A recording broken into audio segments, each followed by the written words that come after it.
मेरे मित्रों, एक नेता है जो पार्ट टाइम पॉलिटिशियन है और फुल टाइम ड्रामेबाज है। अपने देश की जनता को दो नहीं और बाहर सस्ता निर्यात कर दो, ये कई सवाल आज देश आपसे पूछ रहा है।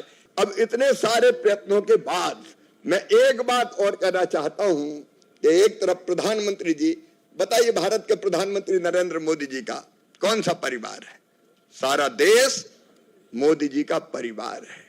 वो दिनों रात लगे काम में, लेकिन कुछ लोग उसी में खामियां निकालते रहते हैं, रोज आरोप लगाते रहते हैं।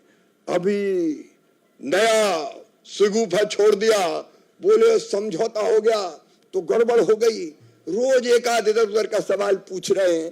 मेरे मित्रों, एक नेता है जो पार्ट टाइम पॉलिटिशियन है और फुल टाइम ड्रामेबाज है।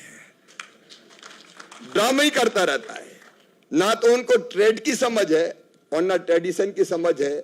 जिनने गांव नहीं देखे, गांव की गलियां नहीं देखी, खेत नहीं देखे, खेत की पगडंडियां नहीं देखी, कीचड़ नहीं देखी, धूल नहीं देखी, जिनको पता नहीं गेहूं की बाल ऐसी लगती कि ऐसी लगती।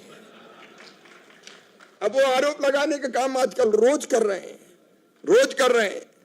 मैं आज उनसे कुछ सवाल पूछना चाहता हूं कि मोदी जी ने जो किया है वो तो सारा देश देख रहा है, लेकिन राहुल बाबा आप बताएं कि क्यों आपने स्वामीनाथन कमेटी की रिपोर्ट को मानने से इनकार कर दिया था?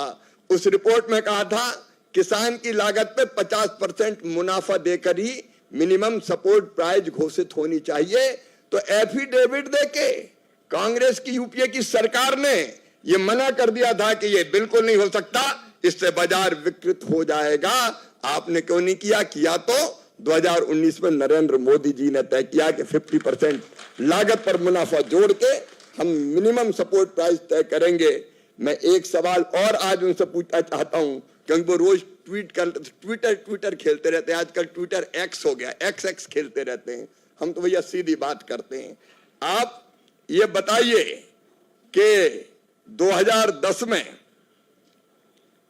2006-07 में राहुल गांधी जी देश में चीनी का रिकॉर्ड उत्पादन हुआ था, बाजार में चीनी भरी पड़ी थी, तब कांग्रेस सरकार ने बफर स्टॉक क्यों नहीं बनाया और उसे सुरक्षित रखने के बजाय निर्यात करने की छूट क्यों दी?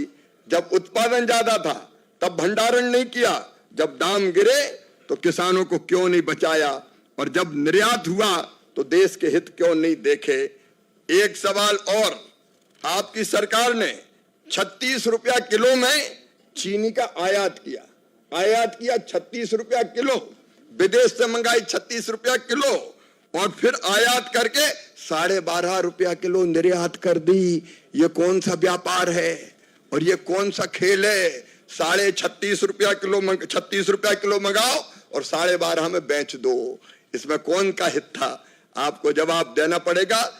2009 और 10 में जब डॉक्टर मनमोहन सिंह जी प्रधानमंत्री थे और यूपीए की सरकार थी, मैं उस समय की बात कर रहा हूं।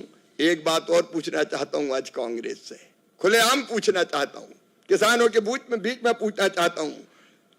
1993-94 तक जब खाद्य तेलों में भारत आत्मनिर्भर था, बाहर से खाद्य तेल नहीं आते थे, तब मनमोहन सिंह जी की सरकार ने, मनमोहन सिंह जी उस समय प्रधानमंत्री नहीं थे, प्रधानमंत्री नरसिम्हा राव जी थे, कांग्रेस की सरकार थी, और तब यह तय किया था कि खाद्य तेलों को ओपन जनरल लाइसेंस में डाल दिया जाए, जिससे खाद्य तेल विदेशों से भारत में आ जाए। और तब जब सस्ते खाद्य तेल आए तो भारत की खाद्य तेलों में आत्मनिर्भरता समाप्त करने का पाप और अपराध किसी ने किया तो वो खुलेआम कांग्रेस ने किया।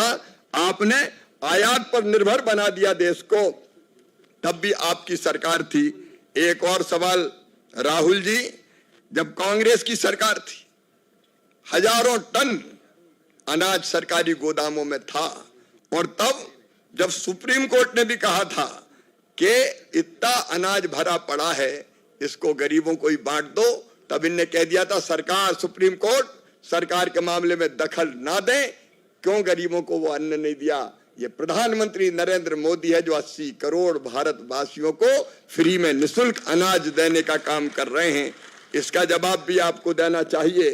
राहुल जी बताएं, 2009 और 10 में जब देश का आम नागरिक, गरीब और मजदूर भारतवासी 20 रुपया किलो की दर से आटा खरीदने को मजबूर था, तब कांग्रेस सरकार ने प्रतिबंध के बावजूद यही आटा 12 रुपया 51 पैसा किलो बाहर क्यों निर्यात किया? किसका स्वार्थ था इसमें? किसका फायदा था? अपने देश की जनता को दो नहीं और बाहर सस्ता निर्यात कर दो। ये कई सवाल आज देश आपसे पूछ रहा है।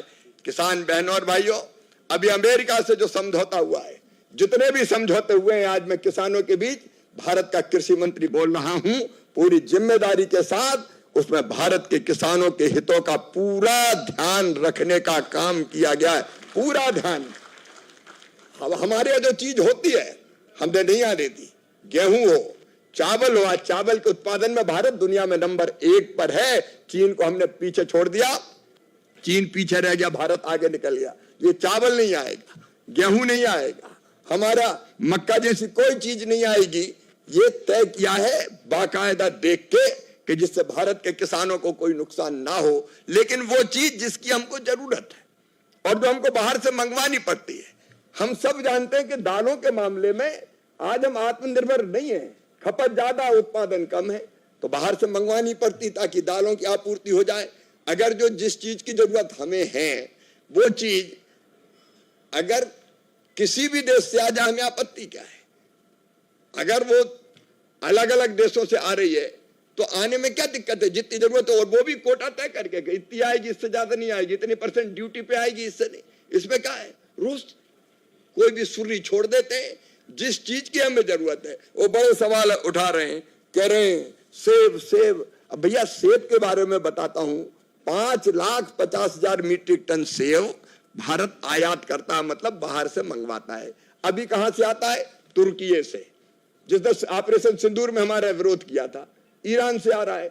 अब 5.5 लाख मीट्रिक टन सेब चाहिए, उनमें से 1 लाख मीट्रिक टन अगर अमेरिका से आ जाए तो हमारा क्या बिगड़ेगा? तुर्कियों से काहे के मंगाए, अमेरिका से मंगवा लें।